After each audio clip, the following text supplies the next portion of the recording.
Ito na ang last day namin sa Bataan. Irina? Ay, bakit naka-zoom? Hindi pala, malapit lang. Si Karen. Ate Rina din, pera mo Si ng ballpen. Aiza. Ate Rina din. Isa na. Pera mo ng ballpen. Nag-play therapy. Yan si Rochelle, madilim, maitim pa. Ayan, di makita. Ayan. Ayan, okay na? Titigan nyo na lang. Ayan. Si Rina, yung may-ari ng phone. Madilim, hindi rin makita. Halay mo, ayos at tumabi ka dyan. Umayos ka. Ayan, nakita na. Wala! Si Jadeb. Vocalist ko kanina yan. Ano, tumigila pa ako. Oh, Dila. Si Daisy. Hello! Hello! Si Mads. Almost. Si Bugstong. Best friends, man. Hello. Last day. Yeet. Buti nakaabot yan. Ayan, yung taga-singin namin si mga apis. Sa pangako. Si Jadeb daw ulit, yung vocalist. Pera mo ng ballpen. Lalabas naman ako ngayon. Pumunta ako dun sa kwarto namin. Pogi pa rin. Ngayon, nandito na ako sa labas, papunta sa dorm ng mga lalaki. Ayan si ma'am, naging CI namin. Last day. Bye-bye po ma'am. Ingat kayo.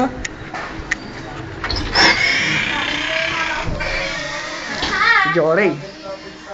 Madilim, di pa rin makita. Si Aban. Sir John, nagte-text. Babaw na yan. Paring JR. Kasama akong nag-gitara kanina. Paring LA. Ayos na yan. Busy. Nasa mood. Wala pa rin sa mood. Sino pa ako natakot? Sino pa ngayon? Si Kicks. Kanino yan? Bayaran mo na lang si Dave. Karina. Singilin mo na lang si Remembrance. Vivian. Siyempre. Kasi yung si LA. Cute. Ha? Si Rolly Boy. Parang nagkakamot lang eh. Bukas sa higili ah. Singilin mo na lang. Tabunuan mo lang. Singilin mo na lang pag... Trans. Remembrance. Ayun eh. Pumuhos pa. Babaon mamaya may mag-aantay sa kanya sa Jollibee. Ala na nga akong pamasahe papuntang Lupao. Kaya nga gusto kong maaga rin ng dumating. Puro libre. Dito na. Dito. Si mga pis. Dito na. Yan yung magaling na dance instructor namin. Puro... Malupit yan. Panay ganun. Panay. Para naman. Ay, video? Video. Ay, ganun ba? Si Aira. Mamasahe. Si Jory ulit kasi kanina hindi nakita. Pero Let's rock and roll! may iwan yan. O si paring mga pis. Hoy, yung ano mo yung Problemado yan. Problemado yan. Mahirap magkalkula. May iwan siya. Hindi niya nakukumpleto yan. Pera mo ng ballpen. Si JR pa din. Mahal na mahal yung nakalagay sa ulo niya. Hindi pa rin matanggal. si Serjan na Si Mads. Tuluyan. Sir Jan hanggang ngayon. Tahimik at katek sa mahal. Nakadalawang spaghetti. Nangiti naman. Putang ina sa Yan, si ma'am ulit, inaayos na ipapadala niya kay Michael.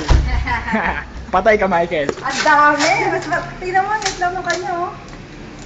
Hindi ko mapapansin na may dala siyang gamit eh. Ayan yung huli namin pinagkainan. Aba, documented ba?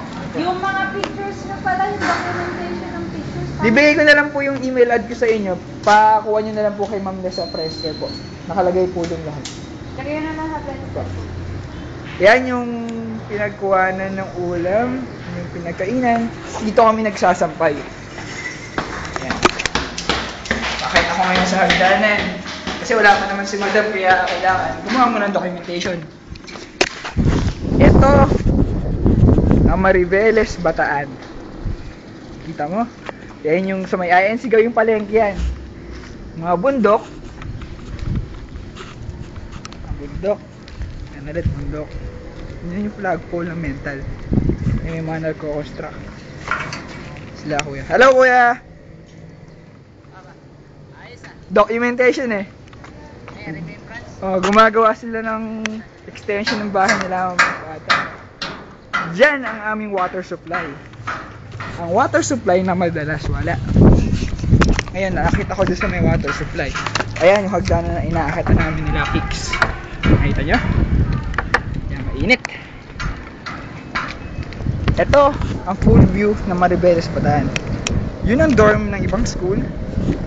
Ayun, sa malayo na yun. Yun ang korehidor. Yun naman pinanggalingan ni Aldrin yan, yung bundok na yan. Dun sa gawin na yon yung mental hospital. Ay, mainit. Yun nga pala yung tindahan ni Ate Vanji. Baba naman tayo. Medyo mainit. Dahan-dahan kasi mataas. Ayun, mataas. Nakikita mo? Mataas ang bababaan ko. So, ang hirap dito sa Bataan kasi medyo na, iba na rin. Yan yung hagdanan na inakit ko kanina. Nakikita nyo ba kung gaano kataas? Taas yan, promise. Pababa naman ako ngayon. Ayun, si Mads ngayon palang kakain. Balik sa dorm. Ay, sa kwarto. Ayun yung bababaan na yun mamaya. Nasa 3rd floor kasi kami. Ay. Pabalik sa dorm ng mga babae. Kwarto pala. Ayun sila. Mamaya, pahirapan nila kakabuhat ng bag. Oops. Ma? Si Rina ulit. Si Aisa kasi hindi nagsusulat. Si Bugs! Crush ni Aldrin yan. Si Jadeb. Bakit ako wala? Ang vocalist. Ouch. Si Mahal. Sa ano, nagsusulat. Kasi hindi nagsusulat. Si Rochelle daw kung video eh. Late ako. Bakit late ako? Oops, madilim. Oy, bongga. Ayan, ang vocalist na naman oh. Si Karen. Ayan, ayaw nagpapa-video niyan eh. Kaya madalang pa ako eh. Ayan, si Daisy. Kunwari lang mahihain. Yan. Ayan, natawa. Nako, Aisa, ano ba yung nakasulat sa notebook mo? Secret. Secret daw. Punta tayo sa banyo ng mga lalaki. Ito ang banyo namin. Yan yung unang bawal. Matilaw. Ito yung pangalawa. Diyan kami naliligo. Diyan kami magsasampay. Yung tubig nakabukas pa. Kailangang isara. Ay. Ayan. Ngayon, ito ang salamin. Ayan yung salamin namin. Teka lang. Konti na lang. Dito kami naglalaba. Ayan. Ito yung kwarto ni Ma'am Les. Yung 2nd floor. Yung karugtong ng bahayan. So ngayon, papaalam na kami sa Bataan. Bye bye Bataan!